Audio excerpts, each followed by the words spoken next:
with Coach Brian McNamee and Stan Stevens. Tiger Talk comes up next in just a moment.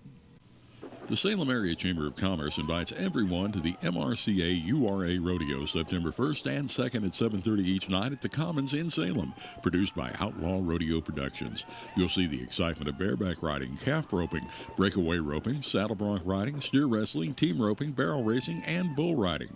Plus, each night for the youngsters, there will be a boot toss and calf scramble. You won't want to miss this Saturday night salute to our veterans, as Salem will welcome special guest Medal of Honor recipient Doc Ballard. Make plans to attend the MRCA URA Rodeo in Salem September 1st and 2nd at the Commons on Highway 72, starting at 7:30 each night, sponsored by the Salem Area Chamber of Commerce. This ad has been paid for by the Dent County Tourism Tax Committee. When I was little, I wanted to design video games when I grew up. I wanted to be a fireman. I swore I was going to do whatever it took to make it to the top. I'm unstoppable. Honestly, I don't know what I want to be. And I still want to design video games. What I do know is that we may be young, but we're going places. Yeah, like straight to the top. And drugs? No way. They won't get us where we want to go, wherever that is. MyOwnInfluence.org. It's time for Tiger Talk, featuring Stan Stevens and Coach Brian McNamee. Heard prior to all Salem Tiger football games, now Tiger Talk on KSMO. Welcome to Tiger Talk. Stan Stevens, Coach Brian McNamee, coach of Salem Tigers and St. James Tigers, battled in a prototypical high school opening night. I'm telling you what, it couldn't have gotten much better. If people want to see hard-hitting action, long field goals, and exciting plays, couldn't beat Friday night. No, like I said, that football game had just about what everybody comes to a game for.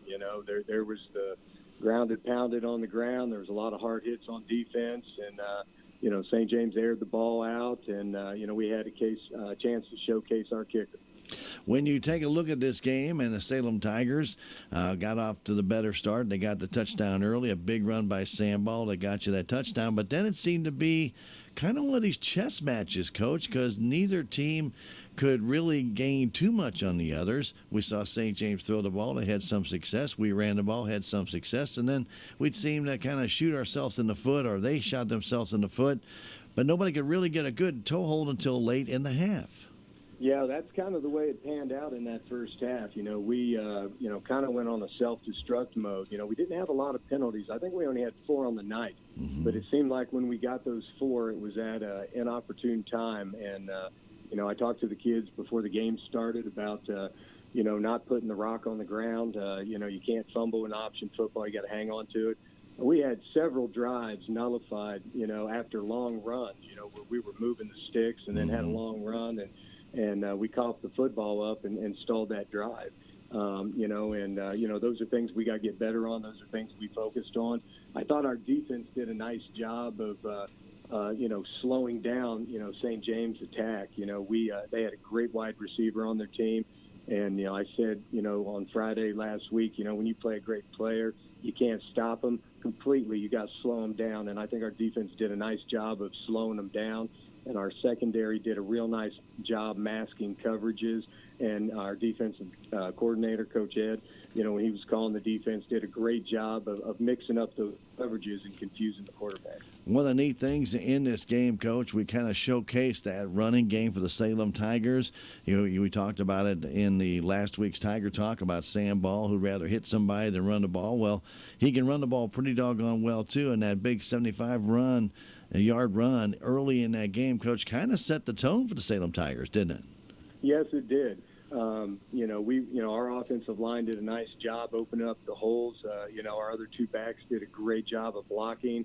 On the night, we had 2 kids over 100 yards rushing. And anytime you got 2 backs over 100 yards, your ground game's doing what it needs to do.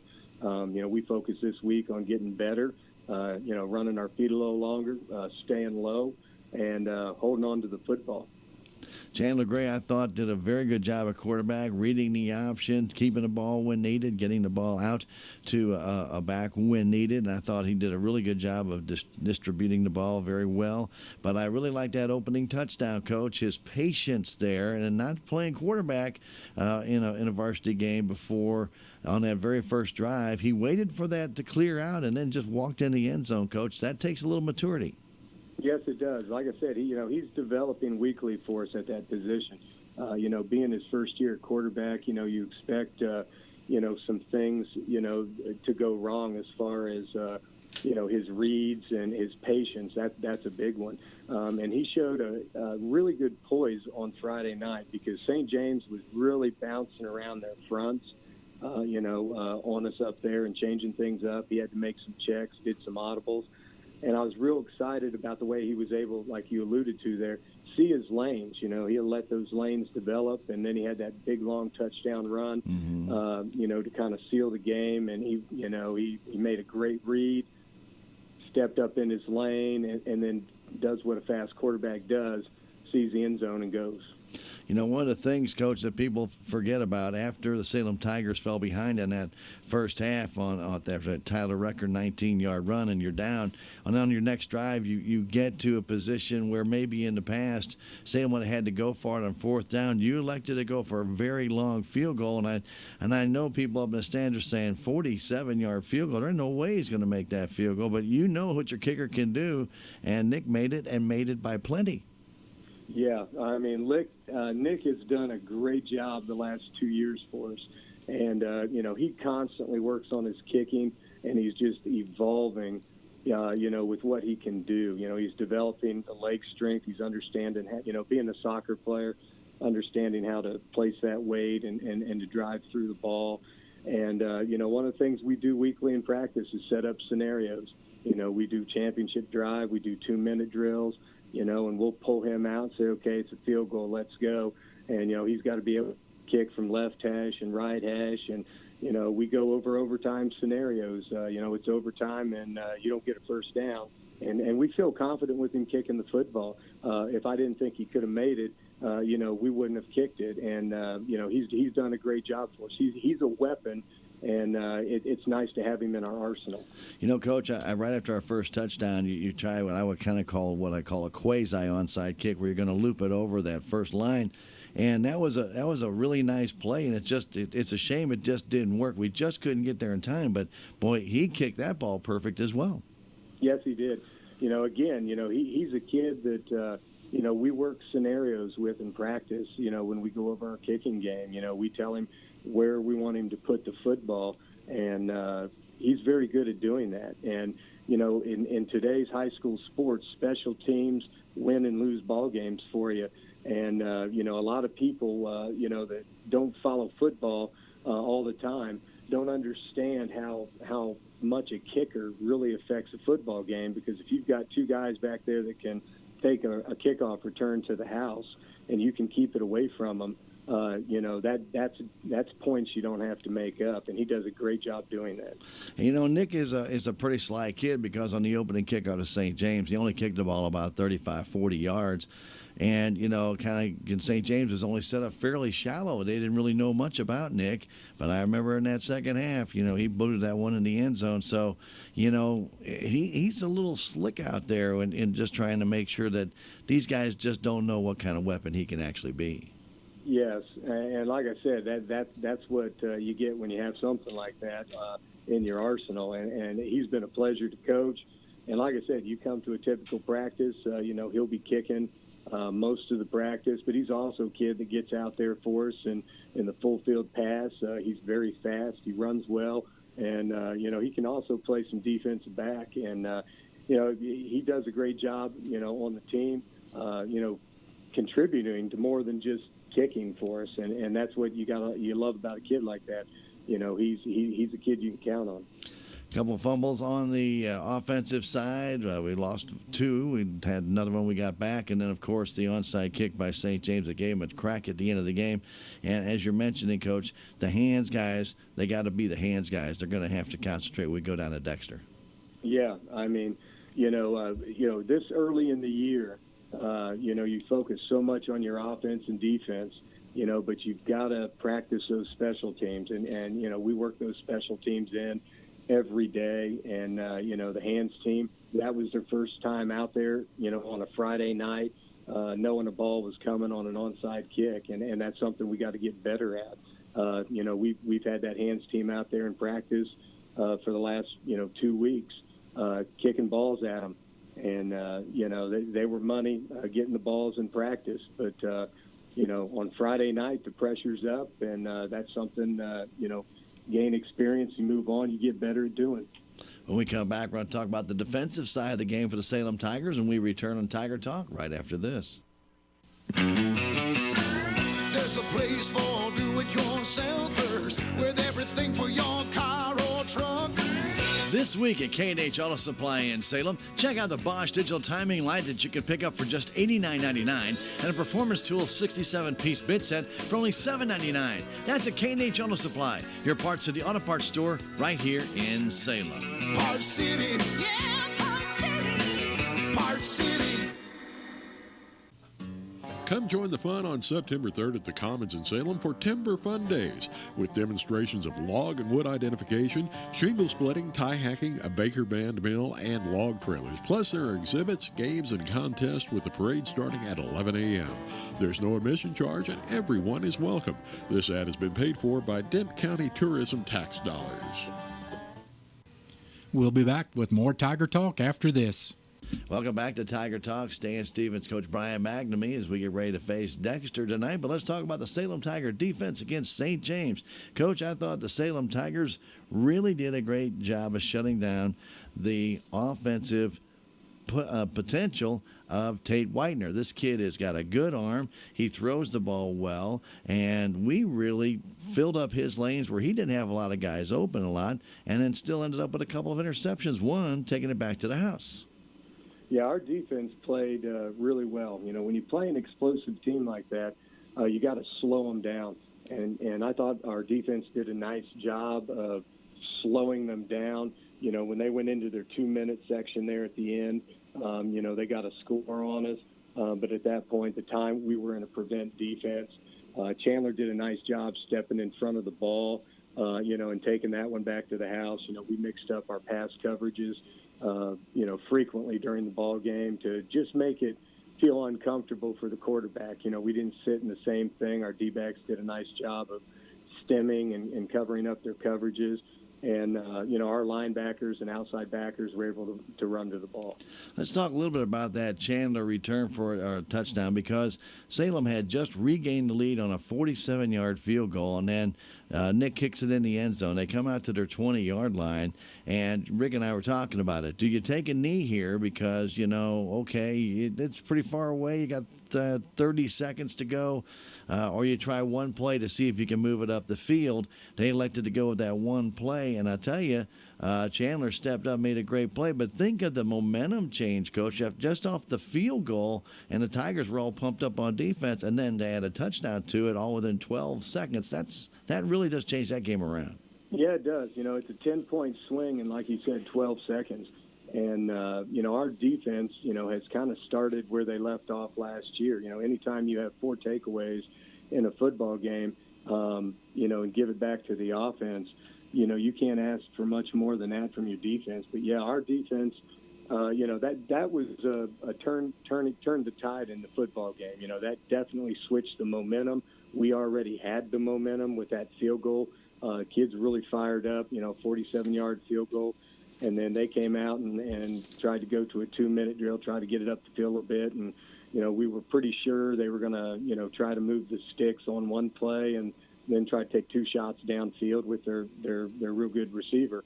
Chandler did a great job stepping in front of that ball, where he was supposed to be on that coverage and taking it to the house. When you think about the way the St. James quarterback was, and then they started to change up a little bit and start running the ball a little bit more with Tyler Recker and going into, kind of that, I don't want to say wildcat option, but it kind of was kind of that way, because they had the up man, they had Whitener, and they had Recker all ready to take the snap, and it kind of, I don't want to say confused the Salem Tigers, but it was something that they had to work through while on the field and learn, because I'm sure that's not something you really saw before this game, did you, Coach? No, that's not something we'd prepared for. We've prepared for some single wing and double wing for some other teams we played this summer, and they jumped into that shotgun. We called it a modified wildcat single wing. Okay. Use some misdirection and crisscross, direct snap, or, snap 2 with fake and coming back. And, our defense, we made adjustments on the sideline, and, And that was something that I think they thought, at that point they could move the sticks and, with the receivers, get back in it, throwing the ball in the big play. But our defense did a nice job on the fly adjusting to that. And, they switched back out of that and went to what they normally do. The nice pass from Whitener over to Grant Conway for that touchdown. Chandler just slipped a little bit. That's all it takes for a guy like that because, as you mentioned, how good a quarterback and how good a receiver he is, that's all the difference it took. Yeah, like I said, when you're playing with a guy that's that fast, you slip just a little bit and he's by you, and that's what happened. Chandler turned to break. We had a little bit of slip on the foot, and the quarterback put the ball on the money. It was a little bit behind him. He had to turn around a little bit to get it, but there was enough separation between him and the defensive back that that's all it took with that kind of speed. But that Tiger up front pressure, though, kept Whitener, I'd say, with happy feet, Coach, because he didn't like to get in that pocket and stay there too long because we did have pressure pretty much most of the night. Yeah, our D-line did a nice job, containing him, and forcing him to feel uncomfortable. And, we kept rotating D-line in and out, trying to keep him fresh so we could keep some pressure on him. And, like I said, they did a nice job, especially stopping the run game because, our D-line was forcing a lot of double teams on that zone blocking scheme they were trying. And, we always had a linebacker that was able to run free and make a play. And because of that pressure, and I thought we had good secondary coverage as well, Coach, it looked like he was trying to force some balls in a few times or maybe had to throw the ball a little bit earlier than normal because of the timing situation there. It didn't look like it was very good for St. James at times because of that pressure. Do you think so? Yeah, he was having to get the ball out. He made a lot of overthrows to his receiver, and a lot of that was due to the pressure we had coming on. We had an outside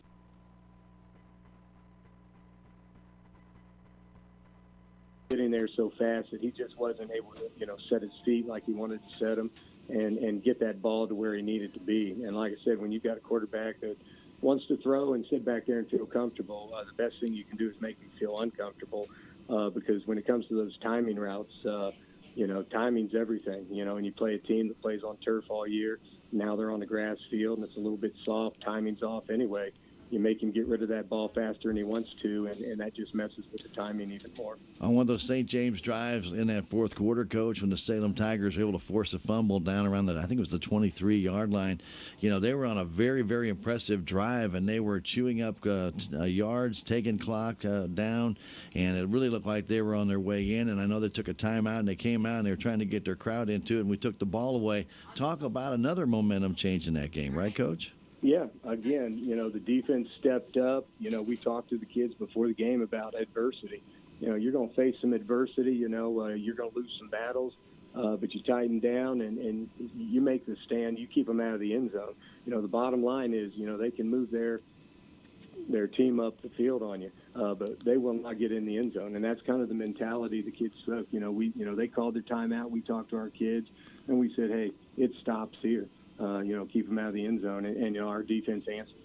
And they did again. Not too long after that, they stopped him again. And what, Coach, I would have to say was the most non-celebratory fumble recovery I ever saw. Everybody just kind of went about their business, and the official pointed the other way. I didn't get that, but we'll take the ball any way we can. But it was just kind of funny because usually when you stop a team like that going down, usually you get a bunch of guys jumping up and down. Not a one did. No. Like I said, those guys were all focus and all business, and they got up, handed the ball to the official. They did business. Well, tonight is more business with Dexter. We're going to talk about that when we come back on Tiger Talk right after this. We'll be back with more Tiger Talk after this.